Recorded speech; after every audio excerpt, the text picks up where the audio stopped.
Lembrar alguns pontos que foi ministrado aqui, mas para todo efeito hoje termina sendo uma coisa nova. Romanos capítulo 12, a partir do versículo 1, para nós meditarmos na palavra do Senhor Jesus. Romanos capítulo 12, a partir do versículo 1, serão apenas 5 versículos para a nossa meditação inicial de hoje. Amém? Eu aguardo você ler, porque vai ser bom você nos acompanhar nessa reflexão especial. Louvo a Deus pela vida do pastor Augusto, que tem sido uma bênção especial. Por onde ele passa, aqui não é diferente. Louvo a Deus pelas oportunidades que tivemos de passar aqui com os irmãos e trocar algumas experiências, de estar com os irmãos aqui. É maravilhoso. Deus abençoe profundamente. Querido, o som como estava antes está um pouquinho melhor, viu? Como estava um pouquinho antes, ele está menos abafado.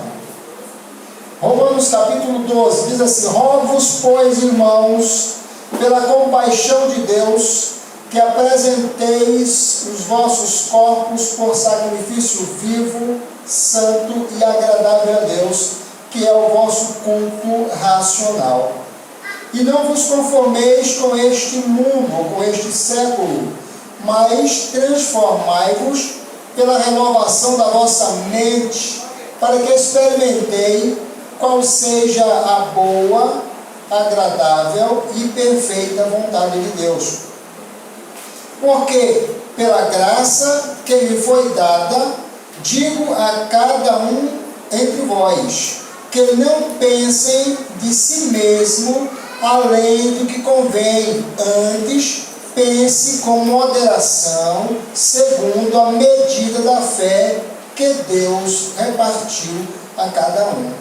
Porque assim como num só corpo temos muitos membros, mas nem todos os membros têm a mesma função, assim também quanto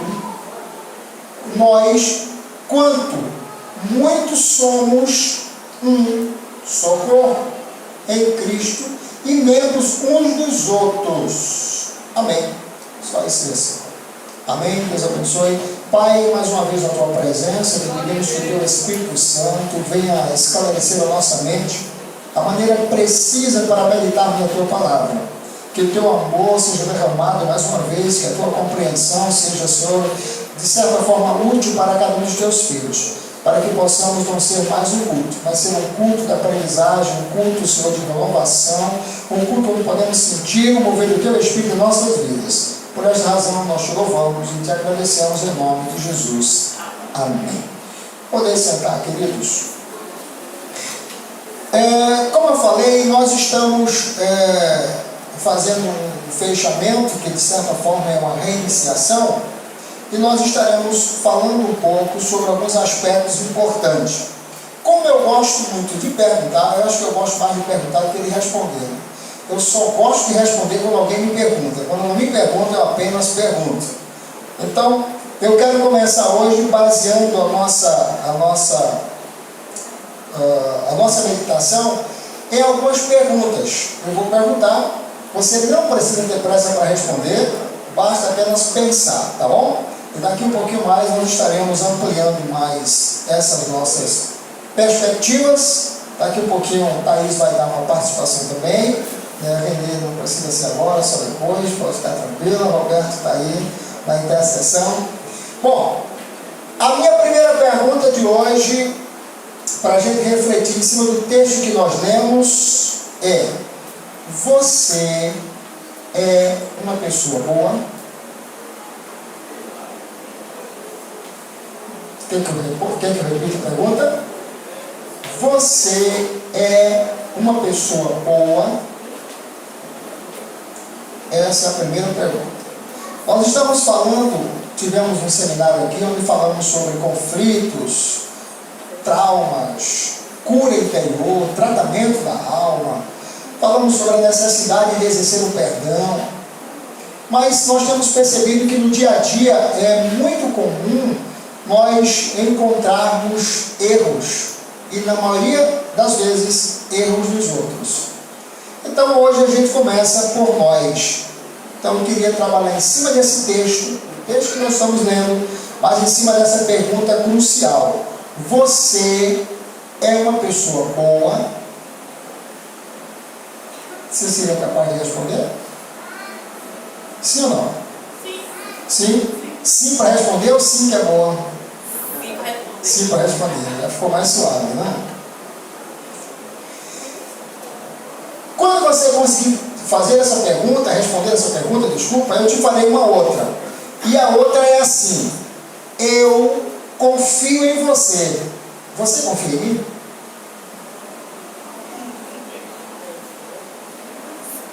Dá para a gente trabalhar com essas duas perguntas hoje? Dá para ter resposta? Então vamos voltar para o texto. Eu vou fazer aqui uma preliminar, depois Thaís vai dar uma participação aqui também.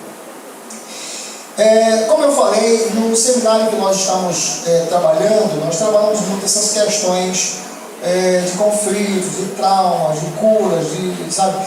Nós vivemos numa era onde tudo parece fácil e complexo ao mesmo tempo. As pessoas se conhecem com muita facilidade e se estranham com muita facilidade também.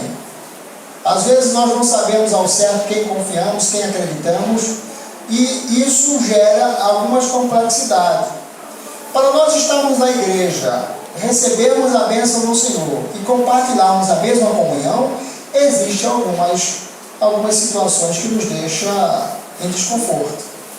Como eu posso estar na casa de Deus, em comunhão com o meu Deus, e não consigo manter a comunhão com o meu próximo? Veja que situação. Parece alguma coisa difícil, mas é quase comum no nosso dia a dia. Vez ou outro tem alguém que desesperadamente não consegue se conter quando encontra algumas pessoas e fazem questão de apontar todos os seus erros. Ele numera um a um sem titubear. Por que isso? Por que temos tanta facilidade de encontrar erro nas pessoas? Por que temos tanta facilidade em transferir responsabilidade? Por que encontramos tantas pessoas erradas no nosso dia a dia? E às vezes nós ficamos sem saber quem é quem. Às vezes você não quer dizer, eu sou uma pessoa boa, mas será que você é uma pessoa boa mesmo? Ou você acha que é uma pessoa boa? Você é uma pessoa difícil? Você é uma pessoa complexa? Você é uma pessoa amável? E às vezes essas perguntas, eu me lembro que eu fiz essa pergunta que eu fiz essa semana, e eu estava falando para a Thaís que eu estava ainda elaborando a pergunta, de repente ela escapou, e alguém já estava dizendo, não sou uma pessoa difícil. Veja que situação.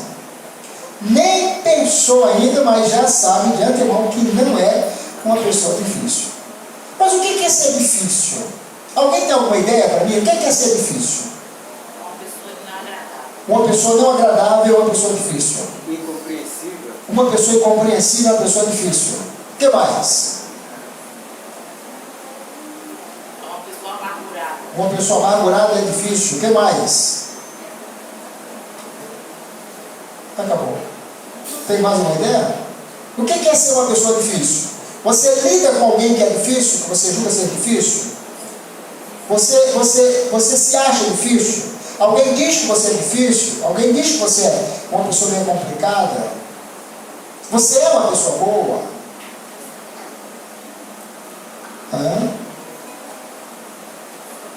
Tem uma frase que costuma dizer por aí: pergunta que não quer calar. A minha é diferente. Pergunta que não tem resposta. Você é uma pessoa difícil? Eu estava palestrando essa semana e eu usei uma frase que eu vou repetir aqui. Existem momentos em nossas vidas que às vezes precisamos ser lembrados que somos crentes. Preciso ser lembrado que eu sou crente. Crente para crer em determinadas situações, para me comportar em determinadas situações e para perceber os meus próprios erros. Claro que eu não vou aqui apontar erro de ninguém, né? Eu seria mais um a apontar erro dos outros. Eu vou aqui criar um mecanismo para que a gente pense nessas possibilidades. Amém? Posso fazer a terceira pergunta, já que as duas primeiras não teve resposta? Quem aqui gosta de mudanças? Como é, irmão? 2, pastor.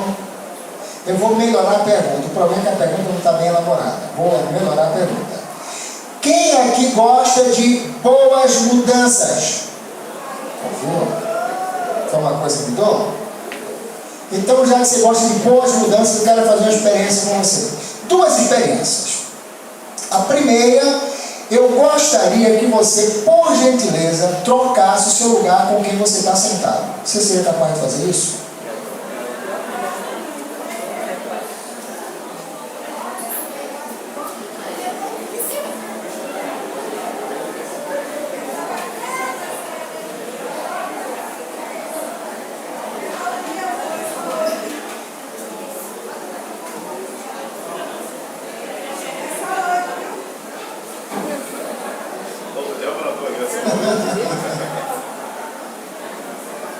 Já terminaram? Bom, vamos lá. Ó, eu perguntei se você é uma pessoa boa, você não me respondeu, mas na sua cabeça você é. Eu perguntei se você é uma pessoa difícil, você não me respondeu, mas na sua cabeça você não é difícil. E eu pedi para você provar isso, você não conseguiu. Pedi para você trocar de lugar, só isso. Você não conseguiu. Isso sou eu difícil. Você entendeu? Só para trocar de lugar, levantar, coisa boba. Nós não fazemos. Está vendo como as coisas são? Por que isso? Porque gera desconforto. Eu estou bem acomodado aqui, me levantar e ter que passar para o outro lado da irmã e a irmã vir para cá, isso é desconforto. E o desconforto gera desconforto. Eu prefiro ficar onde estou. Deixa que outras pessoas façam isso. Essa é a nossa dificuldade. Vamos fazer outra para ver se está certo agora? Cruza seus braços aí, por favor. Todo mundo. Beleza, muito bem. Cruza, certo. Agora, descruza os braços. Isso. Agora, cruza os braços no contrário.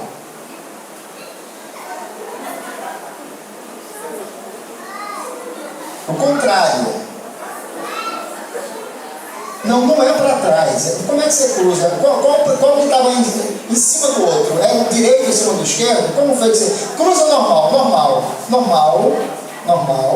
pronto. Olha aí como é que está teu braço. Pronto, agora muda a posição.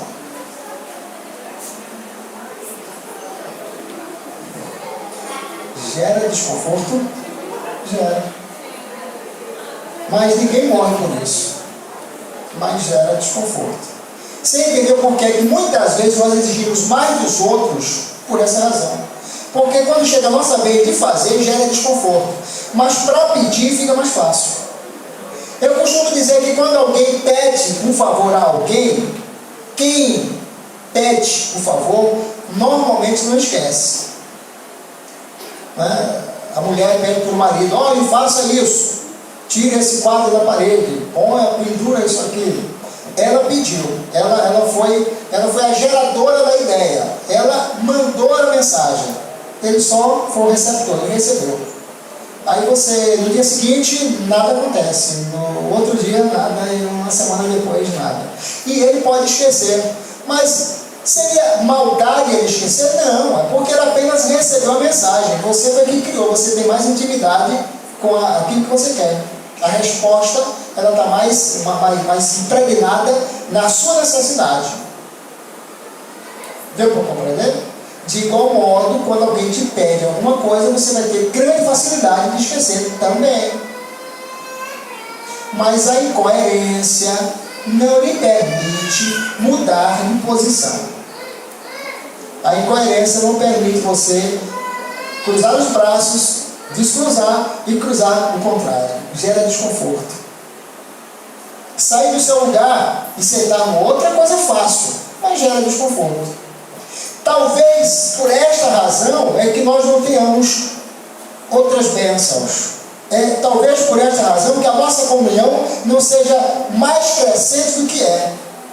Porque nós nos acomodamos. Nós nos acomodamos tanto que a maioria das vezes oramos sentados para não ficar de joelhos. Por quê? Porque ficar de joelho incomoda. Concorda? Incomoda.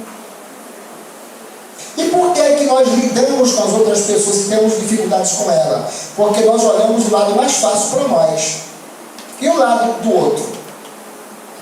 Tem uma frase de um pastor que eu gosto de repetir muito, quando a situação está meio complexa, ele costuma dizer assim: eu prefiro imaginar que não foi isso que você queria fazer. Fica mais suave, né? Do que dizer, viu? Era isso que ele estava em mente, era isso que ele queria fazer. Isso gera muito mais conflitos. Vocês estão entendendo?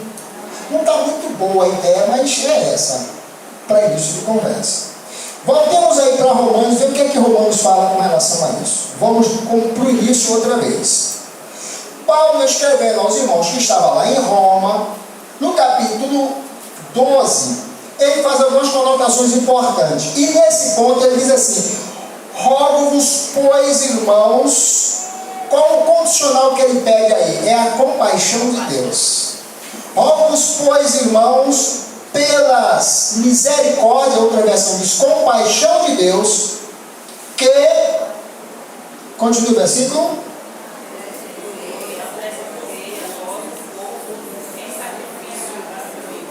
pronto, vamos parar no sacrifício. É ou não é desconfortável? Dá aquele sim bem convincente mesmo. É ou não é? Sim ou é? É. Se apresentar como sacrifício é desconfortável. E talvez por esta razão eu não arrisque. Eu estava aconselhando a determinada irmã que estava com os filhos com problema de saúde. E eu disse para ela: ore, confie no Senhor e peça pela gente conforme a sua vontade. Ela disse: não, pastor, peraí, mas e se Deus quiser levar meus filhos? Veja, você, como foi a pergunta que eu fiz? Eu até anotei aqui para eu não perder de vista. Como foi a pergunta que eu fiz? Eu confio em você. Você confia em mim? Você já ouviu muita gente dizendo assim: olha, pode confiar em mim. Outros dizem assim: não, minha boca é um túmulo. Eu não sei se fechado ou aberto, eu não tenho esse problema.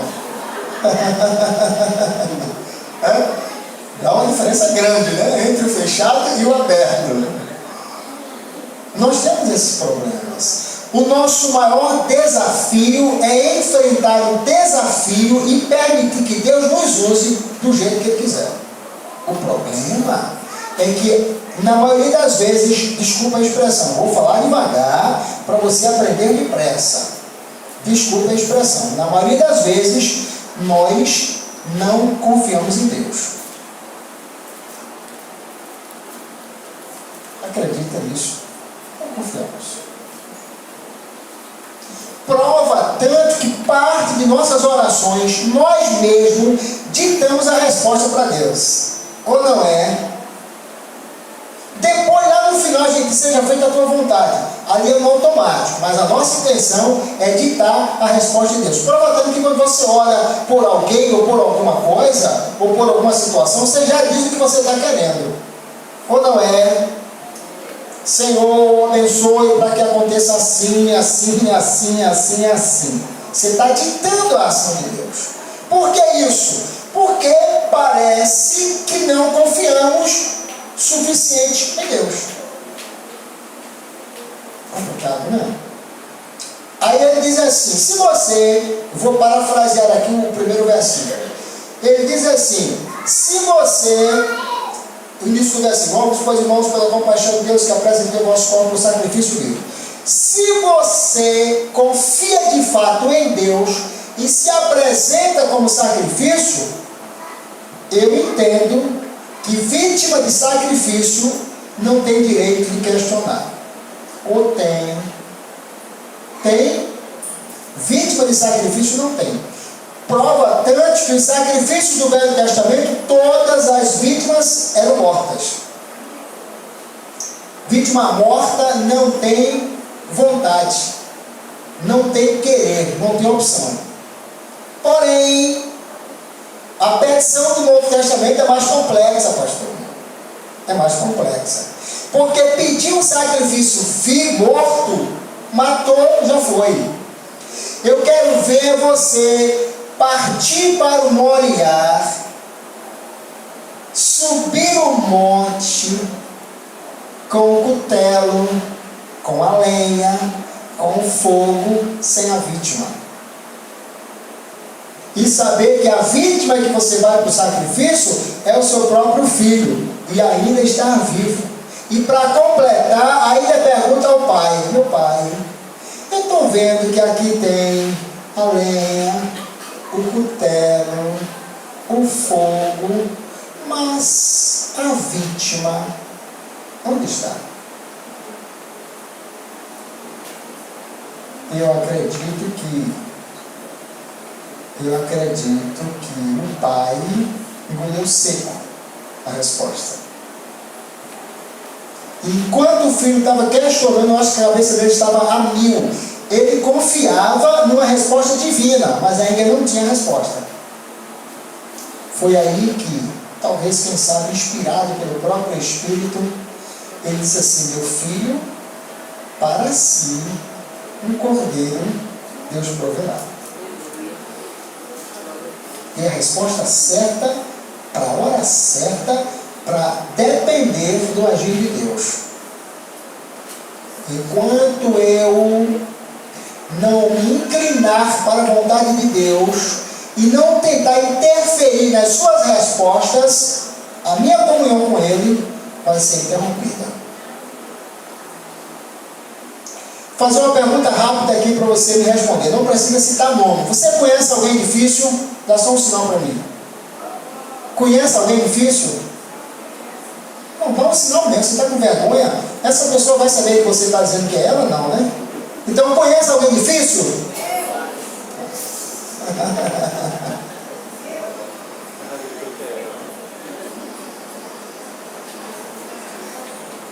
Vamos começar? Vou passar para a Thaís, ela vai dar uma participação, depois a gente volta para essa ideia. Eu confio em você, você confia em mim?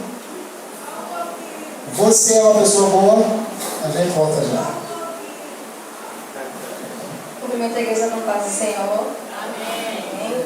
Então, pegando aqui o gancho, né, que o pastor Valdemiro deixou, todos nós, tudo que somos hoje, é originado de algo, né? Tudo tem um início. Nós não somos o que somos, sendo pessoas fáceis de lidar. Eu não sei que cada um entende como uma pessoa fácil de lidar ou uma pessoa difícil, mas todo mundo é o que é, né? Devido a um motivo. E nós muitas vezes não pensamos sobre isso, nem sobre nós, nem sobre o outro. Só que para que a gente possa entender o outro, é preciso que a gente se entenda primeiro, né? E muitas vezes nós caminhamos sem nos olhar, sem nos perceber, né? Nós somos um indivíduo e somos um indivíduo corpo, né? Corpo, alma e espírito.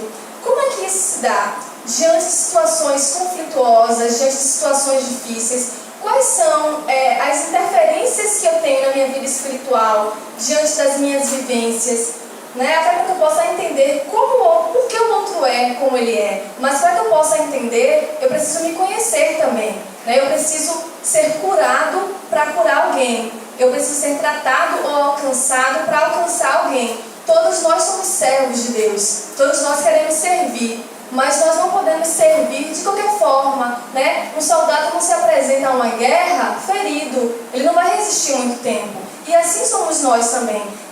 Lidamos com pessoas difíceis o tempo inteiro. Se não é difícil, naquele momento ela pode estar sendo uma pessoa difícil devido a uma situação que ela esteja vivenciando. E a questão de que nós entendemos, que eu falei agora até, é algo que o pastor Valdemiro trouxe na outra visita que veio à igreja, que é sobre o indivíduo ser corpo, alma e espírito. O corpo é o nosso campo externo. É isso aqui que vocês estão vendo, que eu estou vendo de vocês. É terra, né? Vai ficar aqui mesmo, é matéria. A alma é essa grande questão que é a psique, né? O que é a alma? É tudo que eu entendo como as situações interferem em mim. É o que eu significo ou ressignifico. Bom, as situações, o que vem até a mim, ela só chega a mim se eu permitir ou não. Mas nem todos nós sabemos lidar com isso. Nem todos nós entendemos que eu só sou o que sou porque eu permiti, né? A situação chega a mim, mas Sou eu que permito que ela altere o meu ser. É como alguns filósofos dizem, né? Psicanalistas dizem, eu só sou o que sou porque permito, né? Neil Barreto é um grande psicanalista e pastor. Ele fala o seguinte: não é o que fizeram com você, mas é o que você permitiu do que fizeram com você. Não é simplesmente o que me fez. A gente tem esse discurso de vítima. Ah, porque eu sou assim porque tal pessoa fez isso, mas eu permiti, né, me deixar ser dessa forma. Então, o que interfere na minha vida espiritual, o que fizeram comigo, a minha história, os meus traumas, como isso pode acarretar na minha vida espiritual, no meu relacionamento com Deus? Como alma, nós temos nossa personalidade.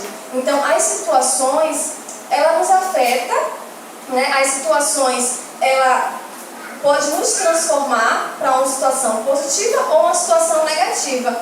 Então, tudo que chega a mim vai resultar em sentimentos, vai resultar em emoções, então vai resultar em algo. E essa personalidade pode afetar a minha alma. A minha alma ela pode adoecer diante das situações que são vivenciadas e que vivenciamos.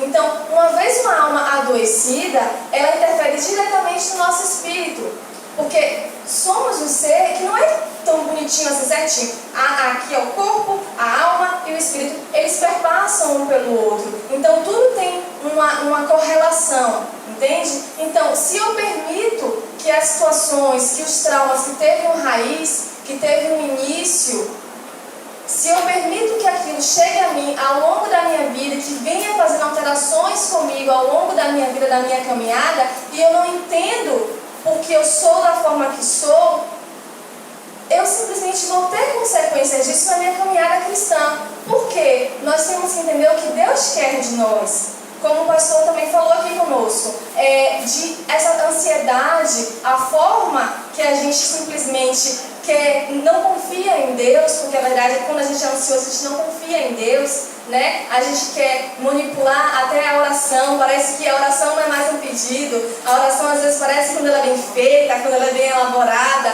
quando parece até que é assim uma forma de mudar o pensamento de Deus. Quando na verdade não é. Nós temos um intercessor, mas às vezes a gente acha que a nossa oração, quando ela é bem construída, parece até coisa de advogado, né? Quando ela é bem trabalhada mesmo, os argumentos e tudo, que a gente vai mudar o Senhor, né? Mas a gente tem que entender qual é a vontade de Deus, o que Ele quer de mim. E será que a forma que eu sou hoje é a forma que Ele sonhou? Será que no meio dessa caminhada, no percurso, será que eu não sofri com cicatrizes? Será que eu não estou machucada? Será que isso não vai atrapalhar o que Ele quer de mim? Será que isso não vai atrapalhar, não vai incomodar o outro?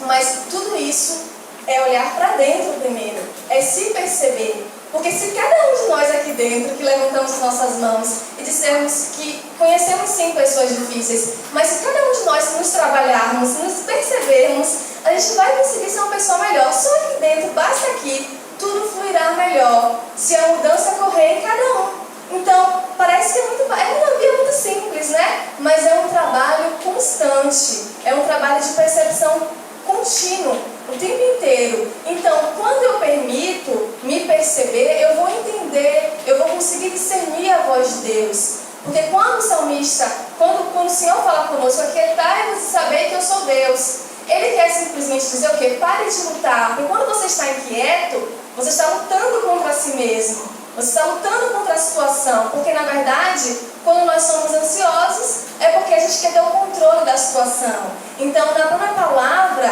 quando ele diz, e sabei, é porque quando você não se aquieta, é porque meio que você não sabe que Ele é Deus. Então, como o Valdemiro falou, se eu não confio tanto nisso, no Senhor, quando a minha oração, né, é daquela forma, quando eu não me aquieto, eu nem sei. Então, olha a gravidade no campo espiritual como isso está, né? Eu nem confio e nem sei que Ele é Deus. Eu venho aqui, eu falo do Senhor, oro, louvo, nós estamos caminhando e, na verdade, com as nossas atitudes, nós não confiamos no Senhor. Percebemos que nem sabemos que Ele é Deus, porque é o que a palavra nos diz. E saber que eu sou Deus. Então as duas coisas não andam juntas. Ou eu me aquieto, ou eu paro de lutar dentro de mim mesma, ou eu confio.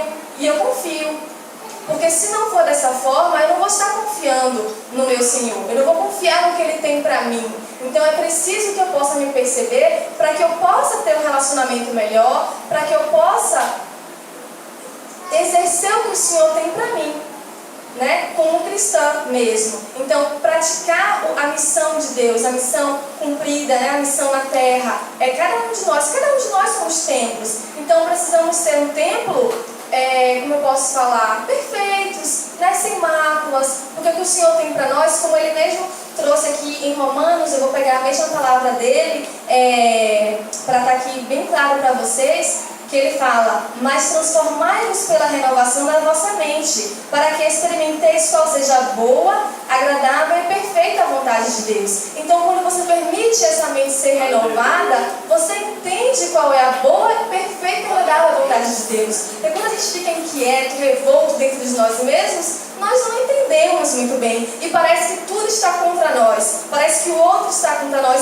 Mas é tudo uma questão de nos percebermos. Mas quando a gente se tranquiliza, confia, dispensa, coloca tudo no altar, a gente entende. E sempre vai ser boa, perfeita e agradável a vontade do nosso Senhor. Nós precisamos simplesmente confiar nele. Então, assim, se não for por essa via, as coisas não irão bem. Porque a minha alma doente, ela não vai produzir nada, ela vai ter uma interferência, ela vai ter uma via grande no meu espírito. E o meu espírito é o único canal que eu tenho em comunicação com o Senhor. É o espírito que se comunica com o reino espiritual. Então é por essa via. Se eu tenho uma alma doente, uma alma ferida, como o meu espírito conseguirá estar em comunhão com o Senhor? Se a minha alma adoece, eu não tenho como estender a mão para o outro. Eu não tenho como me relacionar bem com o outro. Então, é essa via. Então, assim, tudo que nós precisamos entender é que precisamos nos compreender, nos entender. E para buscar essa melhora, é estar em oração, né? É estar em comunhão com o Senhor, é estar buscando dele, porque Ele nos conhece. Se a via inicial, que é uma raiz, que é um trauma, que muitas vezes o trauma, você imagina, quando ele é um trauma muito grande, é a primeira situação, nem a gente mesmo que vivenciou não se recorda. Existem traumas grandiosos que nem a pessoa mesmo, ela não sabe. Parece que rompeu, parece que um pedaço da mente dela foi tirada. Nem ela tem noção, mas o seu Senhor sabe, o seu Deus sabe. Então essa é a grande vantagem de sermos cristãos, de entendermos que eu não sou limitada apenas em corpo e psique. Eu tenho um espírito, e o meu espírito, quando ele está em comunhão com o Senhor, ele mesmo me revela, ele me traz a consciência de que porque eu sou como sou, ele me traz como eu posso me curar, como eu posso ser diferente, onde foi que originou aquilo. Ele vai curando as nossas feridas, para que a gente possa realmente se relacionar, a gente possa realmente ser o que Ele quer de nós. Então essa é a grande diferença de termos essa consciência espiritual. Então a grande vantagem é essa. Vocês estão conseguindo me entender?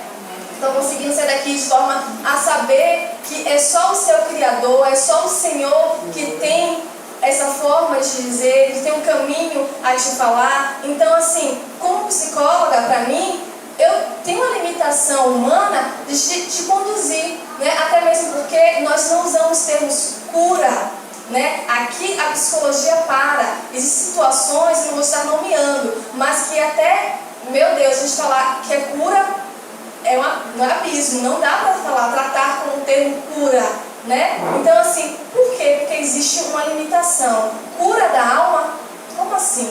A gente pode facilitar você ser, né? Você lidar com o seu próprio eu, você trabalhar o que foi as situações disfuncionais, você conseguir trabalhar como você lidar com o outro. Isso sim nós conseguimos trabalhar. E eu não quero dizer que por causa disso, porque nós somos limitados, né, com ciência mesmo, que não deva ser importante unir todos os elos.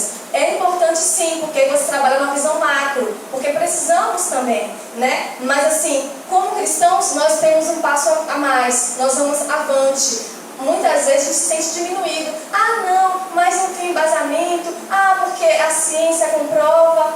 Mas sabemos que o Senhor é o Criador. Sabemos que Ele está além de tudo. Então, sim, o Senhor cura. Se a medicina, se a psicologia falou que não dá, que aquele trauma, que aquela psicopatologia, que aquela situação, que aquela vivência, não dá. A religião, a ideia de entender que você tem um Criador, Ele vai além. Ele te dá como fosse uma esperança, né? Aleluia. Então, Ele te dá uma opção de entender que existe um caminho, que você pode ser ainda melhor, que você pode realmente tomar posse da sua cura. Então, independe de que todos os outros digam, sim, eu sou uma pessoa difícil. A gente não sabe. Na verdade, assim, cada um é de uma forma para um ou para o outro. Eu posso ser como o pastor Valdemiro de uma forma muito tranquila, mas talvez como pastor da igreja, mas, né? Não sei. E para ele pode entender. Ah, bom, Thaís é uma pessoa difícil, mas depende do dia, depende da situação, depende do que vivenciei, né? Nós nunca vamos ser iguais com cada um. Cada um vai ser de uma forma, em um momento diferente. Então, eu quero que vocês entendam, no que eu estou trazendo rapidamente para vocês, é simplesmente isso, de que a realidade é que o Senhor pode contemplar e que o valor que nós devemos dar não é o que pensar, sou uma pessoa difícil, a minha alma é sim ferida. Eu lembro que da outra vez, o pastor Valdemiro ele fez uma pergunta, né, em relação à alma, como a minha alma está? Né? Pode ser que a sua alma hoje esteja como o salmista Davi, presa dentro dela mesma. Mas aí eu tenho uma ideia adiante, eu tenho uma mão que pode ser estendida para você. Ela pode ser curada nessa noite. Ela pode ser alcançada nessa noite. As feridas que chegaram à sua alma podem ser transformadas.